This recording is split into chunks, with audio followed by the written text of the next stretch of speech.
우리 사랑하는 성도 여러분들, 우리 창세기 1장 분기에 보면 하나님이 천지 창조를 하신 것에 대해서 지난번에 설명을 한 걸 알고 있습니다. 했나요? 첫째 날, 둘째 날 이거 했었나요? 안 했구나. 천지 창조를 첫째 날 하나님이 뭐 만드셨고, 둘째 날에 뭐 만드셨고, 셋째 날에 뭘 만들었고, 다섯째 날에 뭐 만들었는지 다 기억하고 계십니까? 모르시겠죠. 그래서 제가 이번에는 아주 쉽게 들으면 바로 알 수 있도록 설명해 드리겠습니다. 하는 제가 성경을 공부하다가 도저히 첫째 날부터 여섯째 날까지 외우기가 너무 복잡하고 너무 힘들어서 하나님 제 머리가 너무너무 무식하니까 제가 알기 쉽게, 뭐 하기 쉽게? 알기 쉽게 좀 해주십시오 하고 있는데 하나님이 저한테 알려주신 건 아니고 제가 깨닫게 하다 보니까 이렇게 됐습니다. 첫째 날에는 한 글자, 둘째 날에는 두 글자, 셋째 날에는 세 글자입니다. 그러면 다섯째 날은 몇 글자일까요?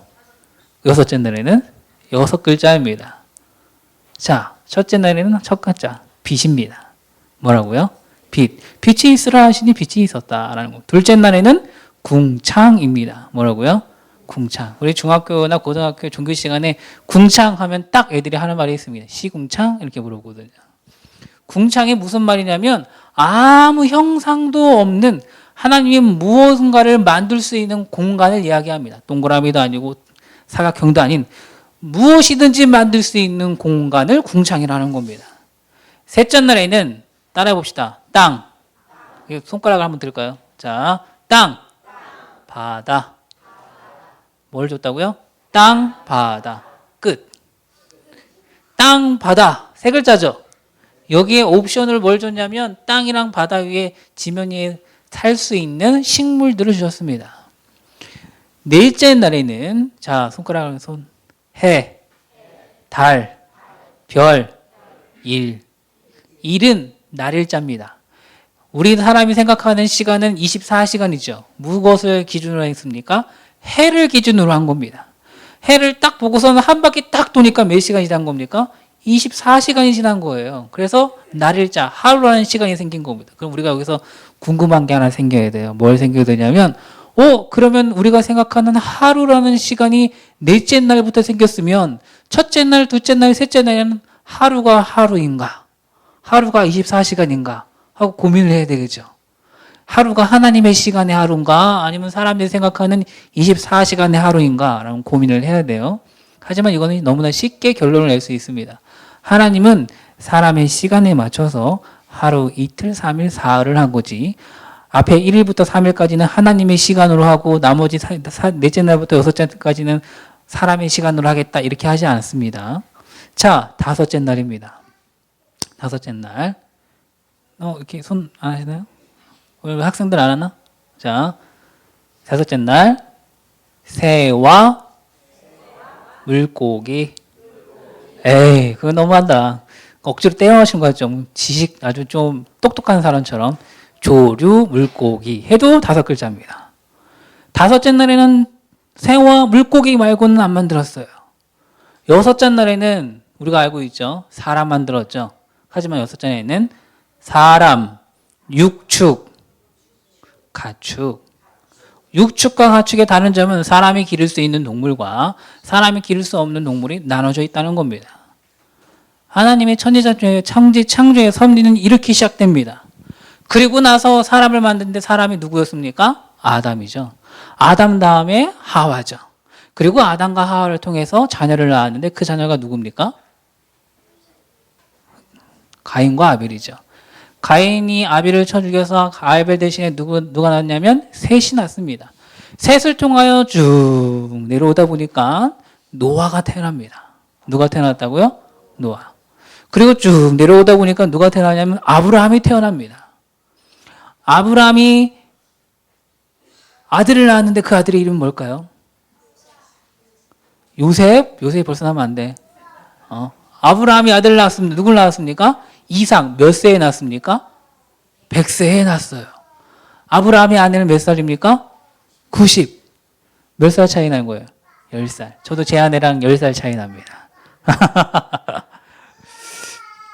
자, 아브라함이 자녀를 낳았는데 100세에 이삭을 낳았어요. 그렇죠?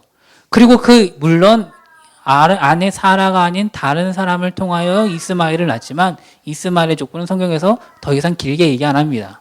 자, 이삭을 통해서 낳은 아들이 누구였을까요? 자, 이제 신앙적인 지식이 딸리기 시작합니다. 자, 이삭, 야곱 하고 누구? 에서입니다. 자, 이스라엘의 12민족은 에서를 통해서 나온 게 아니라 야곱을 통해 납니다. 그리고 오늘 본문 말씀에 나오는 사람이 누구냐면 요셉입니다. 요셉은 야곱의 11번째 아들로서 야곱이 가장 사랑하고 가장 아끼는 아내 라헬을 통하여 첫 아들을 얻었는데 태어난 게 11번째 아들로 태어난 거예요. 몇 번째 아들로? 그러면 좀 여기서 잠깐 물어볼까요? 야곱의 첫 번째 아들 누구예요? 루벤. 오, 똑똑한데? 두 번째는? 막 나옵니다.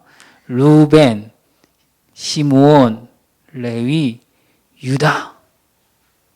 자, 근데 우리가 12민족의 이름을 딱 그고 그 민족의 뜻을 딱 보면 그 민족의 뜻처럼 그들의 삶이 이어집니다.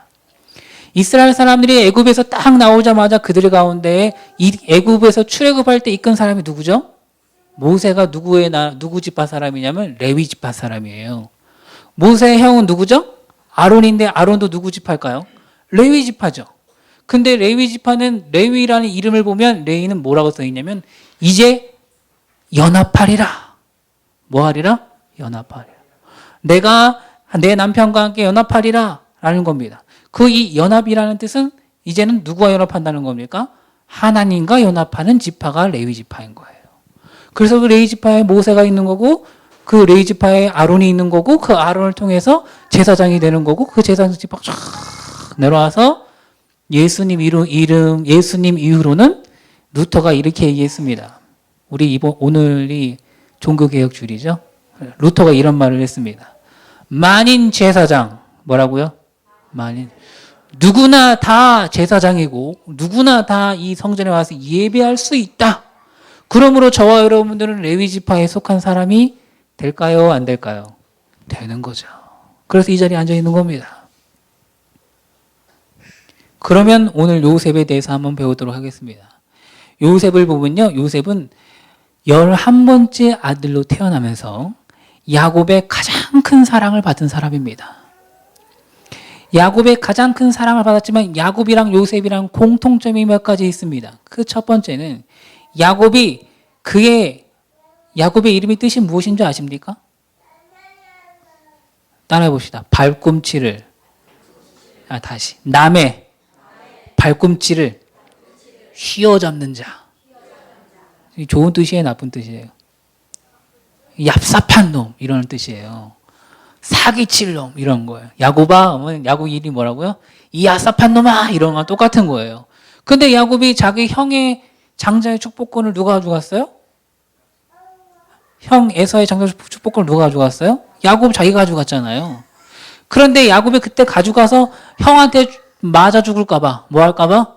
맞아 죽을까봐 형의 눈을 피해서 엄마의 오빠 즉 자기의 외삼촌 집으로 확 도망갔을 때의 나이가 청소년 시기야. 청소년 시기. 그런데 요셉도 마찬가지로 애굽 나라에 팔려갔을 때가 언제냐면 청소년 시기입니다. 팔려간 이유가 있습니다. 왜 팔려간지 아십니까? 툭 하면 지 형들의 잘못된 부분을 아버지한테 가서 아버지 루벤 형은요 시므온 형은요 갓 형은요 얘기하는 거야. 거기다가 요셉은 누구의 아들이라고요? 라헬의 아들이에요. 요셉의 형들은 다 누구의 아들이냐면 레아, 빌하, 실바의 아들들이에요. 배가 다른 거야. 뭐가 달라요? 엄마가 달라. 근데 그 중에서도 엄마가 다르지만 그 중에서 야곱이 제일 사랑하는 사람이 누구예요? 라헬. 그리고 그 사이에서 태어난 사람이 누굽니까? 요셉. 그러니까 형들이 요셉을 보면 너무너무 싫은 거야. 싫은데도 불구하고 요셉이 탁 나타나기만 하면 걔 형들 사이에서 나이가 얼마 안 먹었잖아요. 큰 형은 벌써 20살 넘어가지고 집단도 쫙쫙 하고 양을 몰고 탁 가는데 요셉은 따라다니면서 형 뭐해? 형 이건 뭐야? 이거 저건 뭐야? 형 그렇게 하면 안 돼. 그렇게 하면 아빠한테 이럴 거야. 뭐 하고 있는 거야? 아주 야삽한 일을 하고 있는 겁니다. 누가? 요셉이. 그래서 하늘 뜬금없이 나타나가지고 내가 꿈을 꿨는데 집단들이 다 나한테 인사하더라. 내가 꿈을 꿨는데 하늘의 해달별들이 나한테 인사하더라. 이게 뭘까? 자기 알아 몰라. 자기도 아는데 형들한테 물어보는 이게 뭘까? 형들이 뭐라 그래? 화가 나죠. 야, 내가 너한테 절을 해야 되냐? 내가 너한테 이렇게 해야 돼? 형들의 미움을 샀던 사람이 요셉입니다.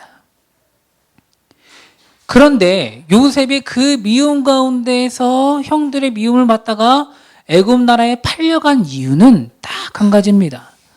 아버지가 요셉과 형들 사이의 관계가 너무 안 좋으니까 형들이 양을 치러 가면 저 멀리 간 사이에 형들을 위하여 맛있는 걸 더 맛있는 거를 딱 싸가지고 아빠는 안 따라갈 테니까 너가 형들한테 이 맛있는 것들 갖다 주고 오너라 라는 겁니다. 그 말은 뭐예요? 요셉 보고 형들이랑 뭐 하다 오라는 거예요?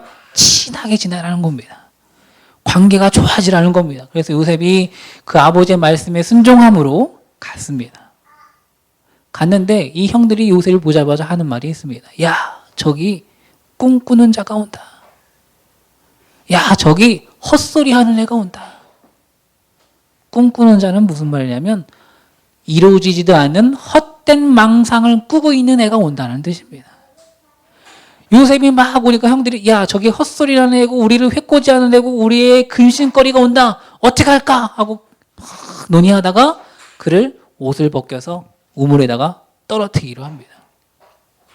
옷을 벗겨서 발개 벗긴 몸으로 우물에다가 딱 떨어뜨리는데 그 우물에는 물이 있더라 없더라? 없었습니다. 그 말은 자, 요셉이 마른 우물에 퉁 떨어졌는데 물이 있으면 그나마 좀 이렇게 낫겠죠.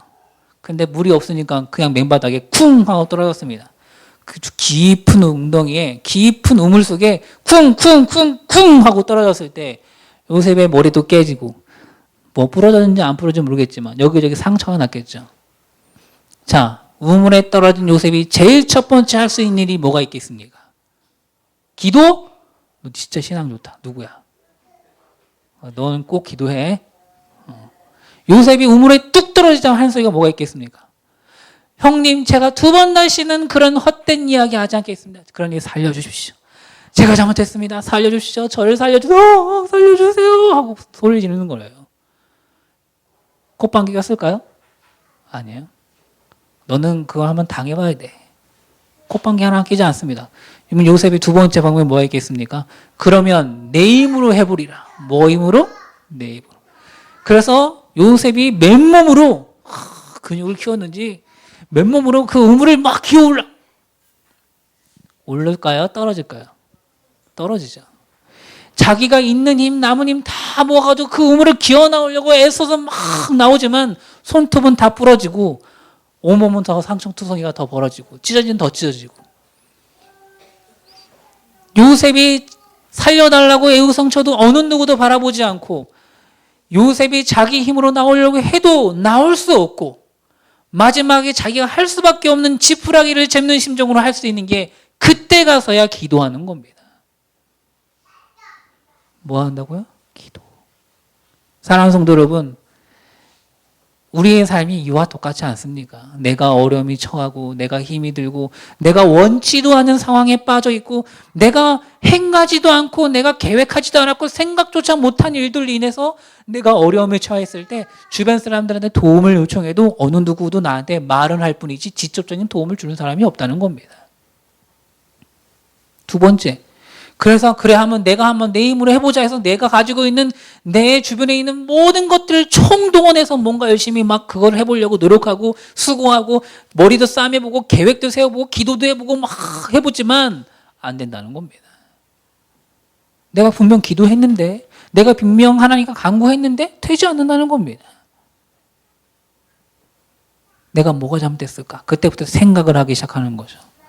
내가 정말로 무엇이 잘못된 것일까를 그때 가서 생각하는 겁니다. 그러면 그때 하나님이 응답을 하셨을까요? 안 하셨을까요? 죄송하지만 그때도 하나님은 응답하시지 않습니다. 내가 울부짖고 내가 기도하고 내가 하나님께 간구하고 그렇게 자기의 아버지 야곱한테도 수시로 나타나신 하나님이 자기의 아버지인 아브라함한테도 수시로 나타났던 하나님이 아무 말도 없이 묵묵부답이라는 사실입니다. 그럼에도 불구하고 우리는 꼭 한 가지 알아야 될 게 하나 있습니다.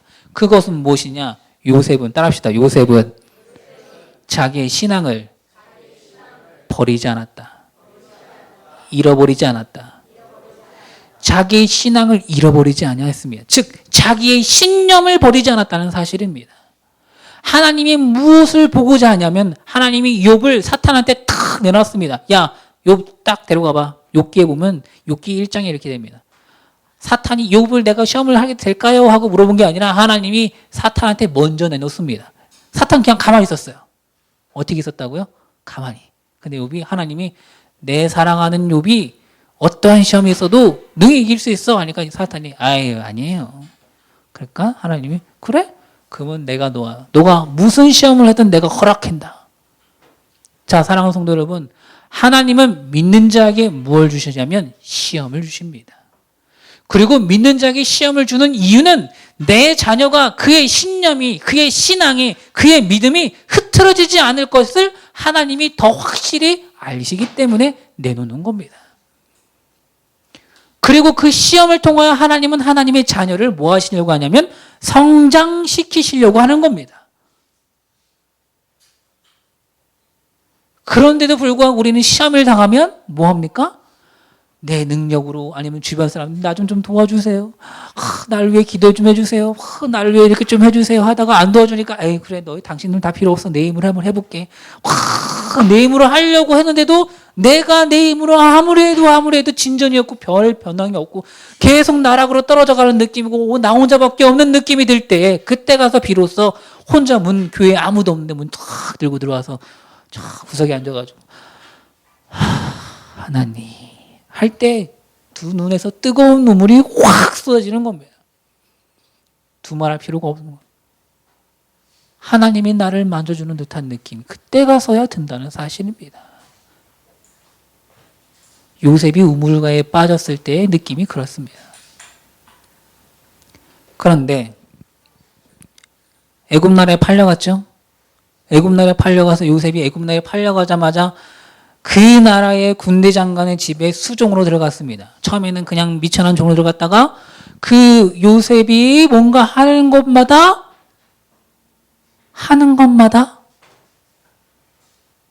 하나님이 은혜를 주셨다는 겁니다. 은혜를 주셨는데 또 끝에 가서 자기가 원치도 않고 원하지도 않고 계획하지도 않고 상상조차 하지 못했던 이 군대 장관의 안사람이 자기를 유혹했는데 오히려 자기가 누명을 쓰여서 어디로 갔습니까? 왕의 감옥으로 간 겁니다. 요셉이 원한 거예요? 원하지 않은 거예요? 원하지 않은 겁니다. 그런데도 불구하고 요셉은 이때도 하나님을 원망하지 않고 자기의 신앙과 믿음을 지켰습니다. 몇 살인 줄 아십니까? 16살, 15살. 꼬마가, 중학생이 자기의 신앙과 믿음을 이렇게 지켜갔습니다. 근데 그 왕의 죄인들이 와 있는 그 관수전 그 안에 그 감옥 속에서도 요셉이 제일 말단이요, 제일 하찮은 신분으로 왕의 감옥에 들어왔는데 요셉이 들어오자마자 하나님이 요셉에게 들어가는 데마다 은혜를 주셔서 요셉이 간수쟁이한테 인정을 받고 요셉이 그 감옥에서 뭐가 됐냐면 대빵이 됐어. 뭘 받는 거예요? 인정을 받은 겁니다. 그 인정을 받자마자 요셉이 막 하는데 오늘 본문 말씀에 술 맡은 관원장과 떡 맡은 관원장이 와서 지내다가 두 사람이 똑같이 잠을 자고 똑같이 일어났는데 둘 다 얼굴이 인색이 안 좋아. 물어봤습니다. 한 사람은 꿈과 두 사람의 꿈을 물어봤는데 요셉이 꿈을 해석할 때 뭐라고 해석하냐면 우리 한번 성경을 찾아보겠습니다. 창세기 40장.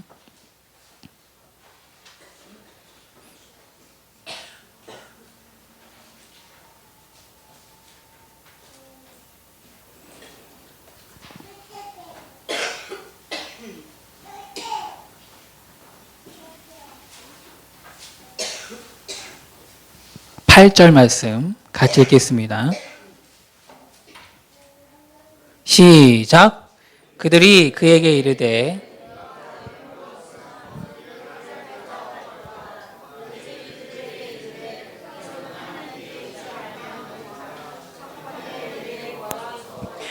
해석은 누구한테 있다? 하나님한테 있다. 15살, 16살 꼬마 입에서 뭐라 하냐면 그 꿈의 해석은 나한테 내가 해주는 거지만 내가 해주는 게 아니라 하나님에게 있습니다. 누구한테 있습니다? 하나님에게 있습니다. 오, 좋아. 내가 아무것도 안 가져왔다. 미안해. 하나님에게 있습니다. 하고선 그 두 관원장이 꿈을 풀어줬단 말입니다. 그런데 그 꿈을 풀어주면서 요셉이 다음과 같은 실수를 합니다. 한번 읽어보겠습니다. 14절 시작. 당신이 잘 되시거든. 다시요. 제 성경책이 좀 다릅니다. 자, 14절입니다. 큰 소리로 시작.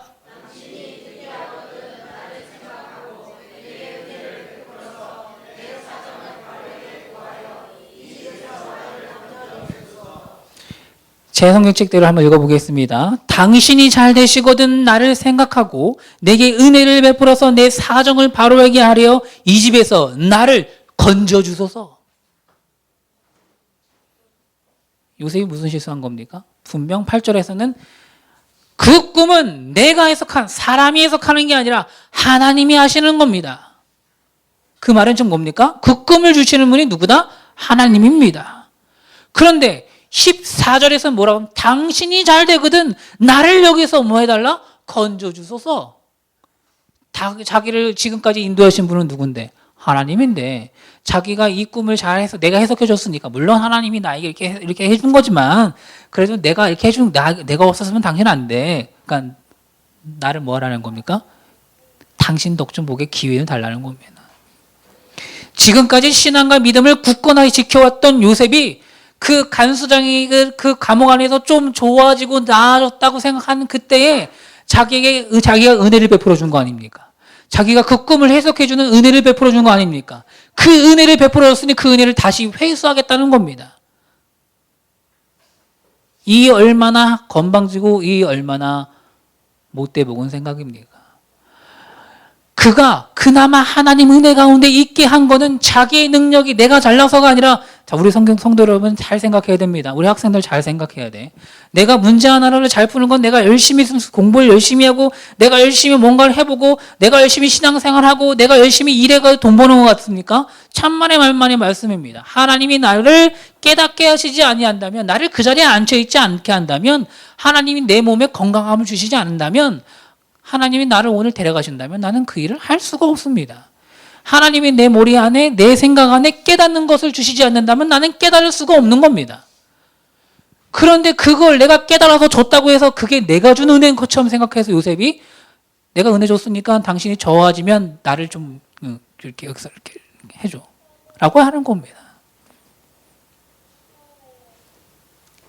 그래, 그 결과가 어떤지 아십니까? 그 결과 따라 봅시다. 이게 안 따라 하셨나요? 다시. 아직 아니구나. 누가 생각할 건가요? 하나님이. 아직 아니구나.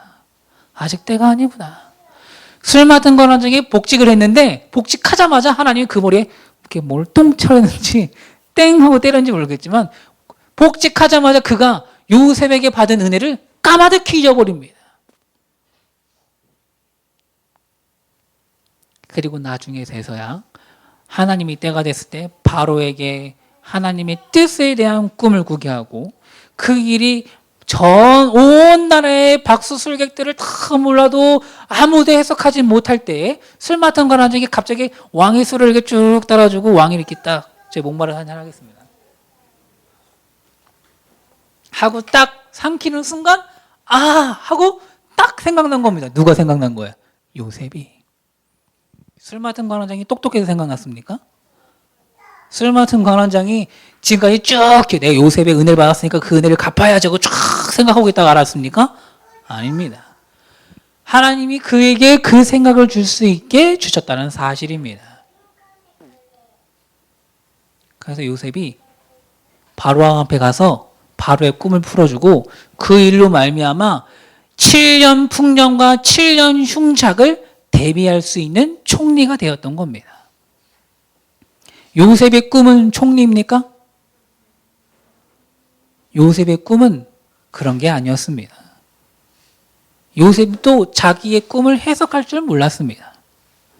요셉이 한 건 딱 하나입니다. 자기의 신앙, 자기의 믿음, 자기의 신념을 절대로 저버리지 아니하고 하나님만 바라봤다는 사실입니다. 그게 우리 안에 있어야 합니다. 우리 학생들 안에 있어야 합니다. 나이가 적고 많지 않게 모든 이들에게 그 마음이 한 사람 한 사람 있어야 합니다. 하나님이 이 세 가지의 시험을 통해서 세 가지를 원하십니다. 그 첫 번째가 인내를 하는지 안 하는지를 궁금해 하십니다. 두 번째는 내 자녀가 누구 중심으로 삶을 살아가고 있는가, 유일신 하나님 중심으로 살아가고 있는가를 하나님이 궁금해 하신다는 사실입니다. 마지막 세 번째로는 이 사람이 어떠한 일을 당하든지 간에 그 일 가운데 하나님이 하신다면 그럴 수 있지. 뭐 할 수 있지? 하나님이 하신다면 나한테 이런 일이 그래, 나한테 이런 일이 있을 수 있어. 내가 한 게 아니야. 난 너무 억울해. 그런데도 불구하고 하나님이 하시는 일이기에 나는 그럴 수 있어. 즉 하나님이 하시는 일에 이해를 하고 있는가, 용납은 하고 있는가를 하나님이 검사하시고자 믿는 자에게 시험을 주신다는 사실입니다. 만일 이 시험을 갖고 통과된 사람을 우리는 뭐라고 하시는지 아십니까? 바로 따라해 봅시다. 하나님의 신에 감동된 사람. 우리 학생부 교육부가 하나님의 신에 감동된 청소년들이 되기를 소망합니다. 너희 2명 왜 아멘 안 해? 크게. 우리 교회에서 아멘 하면 전사님이 내려가서 팍 하고 다시 우리는 하나님의 신에 감동된 자가 되어야 합니다. 하나님의 신에 감동된 자가 되려면 하나님 말씀 가운데 모든 시험을 인내해야 되고 하나님 중심의 유일신 사상으로 사람을 살아가야 되고 나에게 있는 모든 시험을 용납하며 하나님이 하시는 일이라면 그럴 수 있지 할 수 있는 이해력을 갖고 있는 사람이 되어야 한다는 사실입니다. 하나님의 신에 감동된 사람은 무슨 일을 하는 줄 아십니까? 하나님의 일을 하는 사람입니다.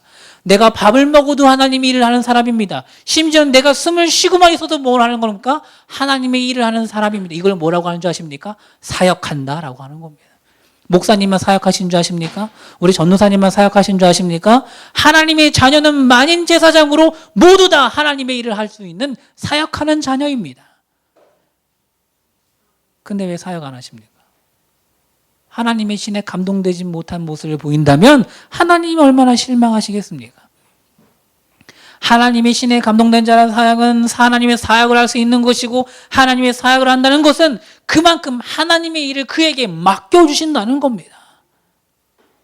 맡겨주신다는 것은 우리 한번 생각해 보세요. 요셉이 출신에 눈이 멀었습니까? 아니면 물질에 눈이 멀었습니까? 아니면 그가 나는 커서 이러한 사람이 될 거야 하고 박사가 될 거야, 의사가 될 거야, 뭐가 될 거야 하고 큰 꿈을 뿜었던 사람입니까? 전혀 아닙니다. 요셉은 그냥 자기의 신앙과 믿음을 지켰던 사람입니다. 하지만 하나님은 그를 어디에 앉혔습니까? 요셉을 총리의 자리에 앉혔습니다. 우리 아까 기도할 때 하나님 축복해달라고 기도했는데 한 가지만 바로 잡고 가겠습니다. 하나님이 우리에게 직접적으로 주시는 건 복입니다. 뭐라고요? 복. 그래서 우리는 복 주시옵소서라고 하는 겁니다.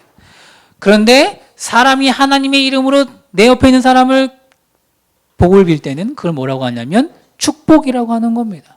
그럴 때 우리가 기도할 때 하나님 우리에게 축복하여 주시옵소서. 그러면 하나님이 누구에게 축복을 빌어? 하나님이 다른 신한테 얘 좀 축복, 얘 좀 복 좀 줘. 이거랑 똑같은 겁니다. 기도할 때 조심하셔야 돼요.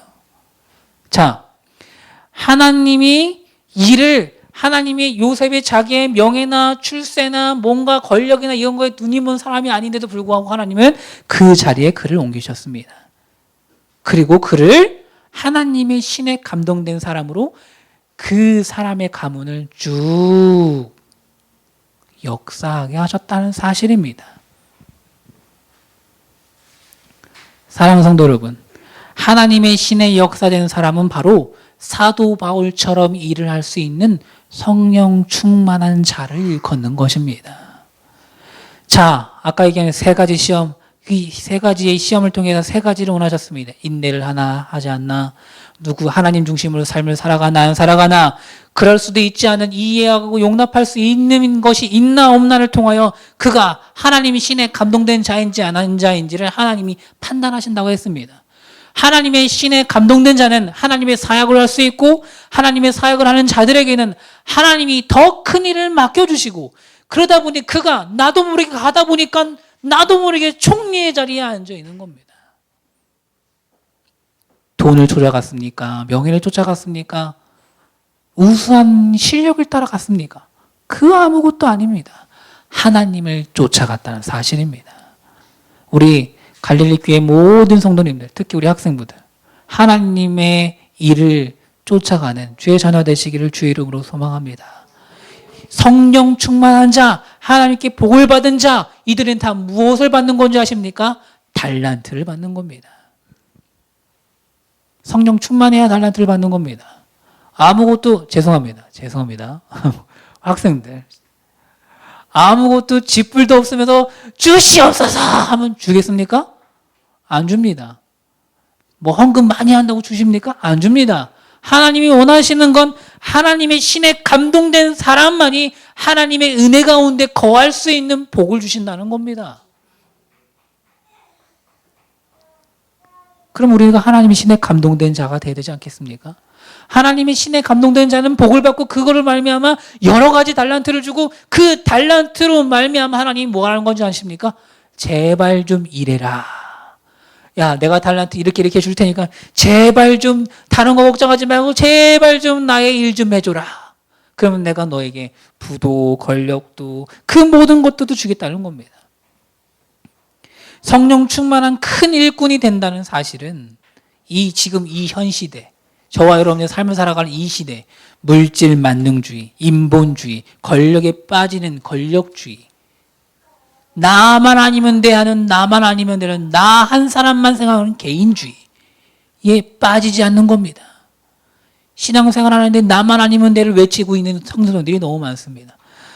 나만 아니면 돼, 뭐 지만 하면 돼. 얘가 무너지면 나도 무너지는 겁니다.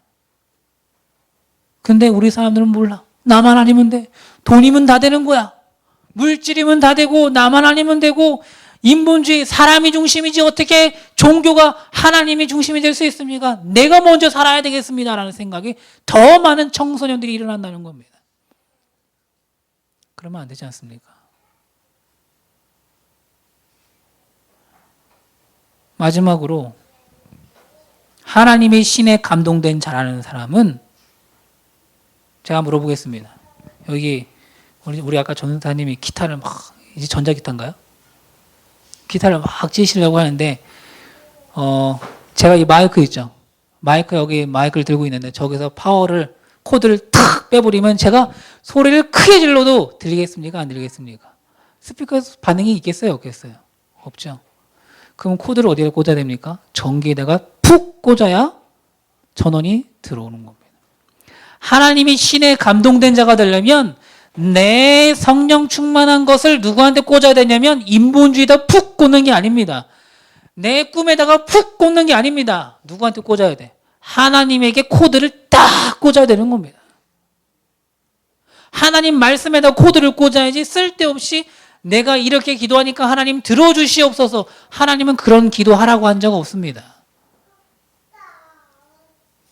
하나님은 제가 돈을 많이 벌기 위해서 이렇게 돼야 되고 공부도 잘해야 되고 시험도 잘 봐야 되고 하니까 이번 주 주일은 공부하느라 교회를 못 가겠습니다. 그래, 내가 너한테 망각의 시험을 주겠노라.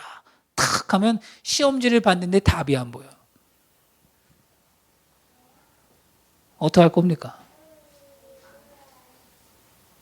우리 믿는 자의 모든 코드는 하나님 말씀에 꽂아야 합니다. 하나님 성령 충만함에 꽂아야 합니다. 하나님에게 에너지를 받아야 성령 충만하지 않겠습니까? 하나님에게 에너지를 받아야 내가 하나님 말씀대로 삶을 살아가지 않겠습니까? 하나님 말씀대로 내가 하나님 말씀을 보아야 성경적인 세계관으로 세상을 바라볼 수 있지 않겠습니까? 그런 자가 되어야 한다는 사실입니다.